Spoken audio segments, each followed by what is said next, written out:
latest podcast, The Heidelcast.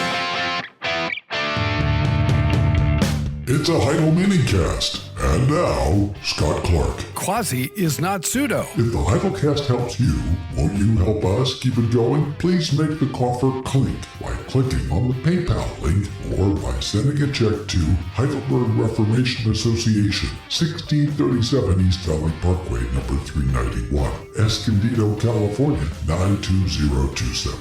Remarkably, thousands of people read the Heidel blog and listen to the Heidelcast, but a tiny percentage, a fraction of them actually support the Heidel blog and the Heidelcast. They benefit and they share it. We can see that. And people are coming literally from all over the globe. Lately, we had a tsunami of internet traffic from India. In fact, last week, for some technical reasons that I won't get into, because I don't entirely understand it. I mean, kind of, but not really. Not so that I can talk about it. Last week, or maybe the week before, we had twice as much traffic from India as from the United States. And that happened for maybe 2 days, maybe 3 days. I'm not sure. But I'm sure it was for a couple of days, which was really amazing. By the way, it wasn't a small number of people. It was thousands and thousands of people. So it's the case that people are listening and people are reading. But as I say, just a tiny fraction of you are actually helping. So if you are benefiting from what you're hearing and reading and learning at the Heidelcast and the Heidel blog, we would very much appreciate your help so that we can continue to do this and other people can benefit as well. The Heidelcast. In this episode, I want to talk about the difference between Quasi and Pseudo. And really, the subtext here is why it's good to learn classical languages. Just before I entered public school in 1966, the geniuses who were running the education establishment had already begun to give up on what was traditionally known as education, what people meant when they said in the 60s and 70s, we want our children to get back to reading, writing, and arithmetic. That's what they were talking about, learning objective truths, objective reality. They gave up on all of that in favor of using schools as laboratories of social change and personal development and family therapy. And more broadly, just turning to the subjective. It became increasingly about the student's subjective experience.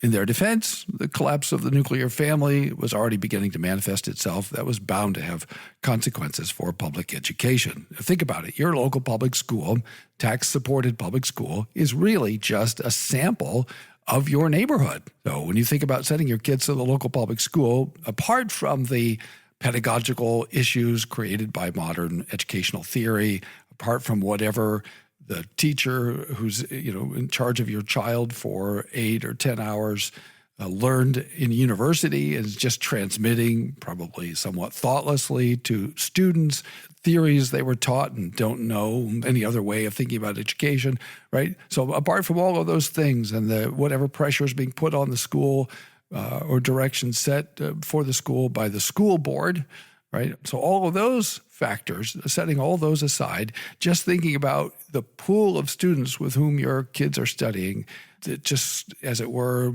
scooped up from the surrounding area. And that's where your kid's going to spend 8 or 10 hours. Anyway, think about all the things that are going on, the divorce rate and what people are thinking about sexuality and family and all of that. So it's no surprise that all of that's showing up in the public school. Nevertheless, right, even before all of these things transpired, there was a philosophical shift in colleges of education on university campuses across the United States, away, as I was saying, from the objective, as I say, reading, writing, arithmetic, toward the subjective. And that program has only intensified through the 80s, the 90s, and now into the 21st century. And we've been seeing the consequences of this for quite a while. And one of the casualties of this education revolution was Latin instruction. 60 years before they killed Latin, they killed Greek. Right? It was euthanized and carried off on a stretcher. And then the death of instruction in European languages also followed. Think about this. My mother-in-law, wonderful, wonderful, godly woman, right, who grew up in the middle of Nebraska in a rural area, whose mother taught in a one-room schoolhouse out on the prairie, learned Latin in the 1950s in the middle of the country in a very small town and in a very small school district.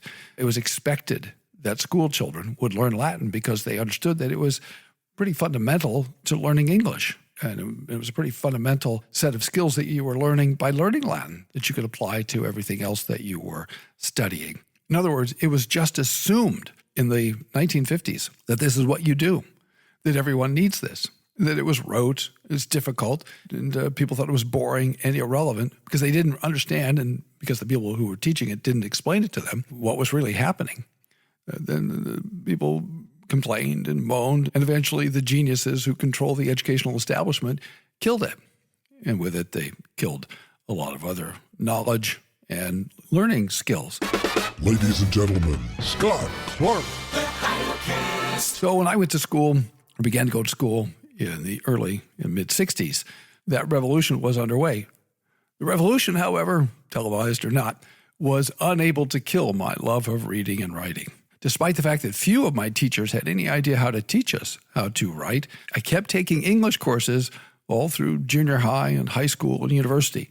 It was a trade-off. However useless most of the instruction was, we were still assigned to read, and that was at least sometimes a pleasure. Still, despite the hours of literature and English courses, I didn't really understand how English worked, and nobody really explained to me how it worked. And I didn't know how to distinguish between words like quasi and pseudo until I finally took Greek and Latin as an undergraduate. So all of this is to explain why I regularly hear and read English speakers abusing these two words, pseudo and quasi. It's because most of us have no real idea what these two words mean, why they are distinct in their meaning. Quasi is a Latin adverb. An adverb is a word that modifies a verb. In Latin, quasi means as if, or just as though. In English usage, it's basically come to signal almost or sort of.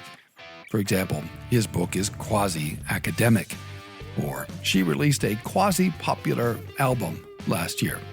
That's what that means, as if, almost, sort of. The range of the meaning of pseudo is quite distinct from quasi, although it also has classical roots.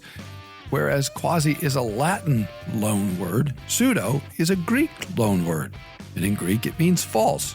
In Matthew 7:15, false prophets are pseudo-prophets.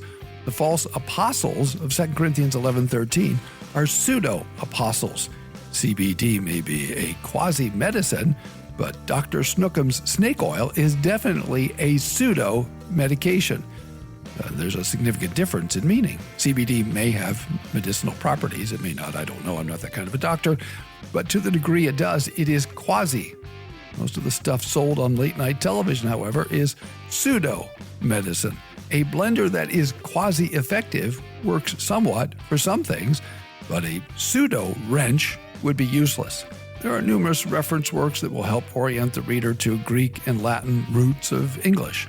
Learning Latin will revolutionize, listener, your understanding of the English language. It will open the door to a world of inflected languages, which is a class of languages in which the way words relate to one another, for example, who and whom, is determined by their form and not by their location.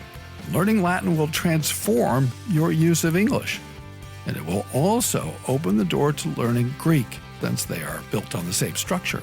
I like to say that Latin is Greek without the funny letters, which is basically right. If you, listener, you say, I want to read the Greek New Testament, that's fantastic. We need people to be reading the Greek New Testament. The way to start, however, is not by learning Greek. The way to start is by learning Latin. And if you learn Latin, you're learning Greek without having learned the Greek alphabet, and the Greek vocabulary. You're learning the structure of Greek, how it actually works. And once you do that, and you go to learning Greek, it'll be much quicker and much more effective. Thanks for listening. Tune in tomorrow for more from the Heidelcast, brought to you by HeidelbergReformationAssociation.org. Don't forget, when the coin in the coffer clinks, the cost of bandwidth shrinks. Copyright Heidelberg Reformation Association. All rights reserved. This is a Heidel Media production.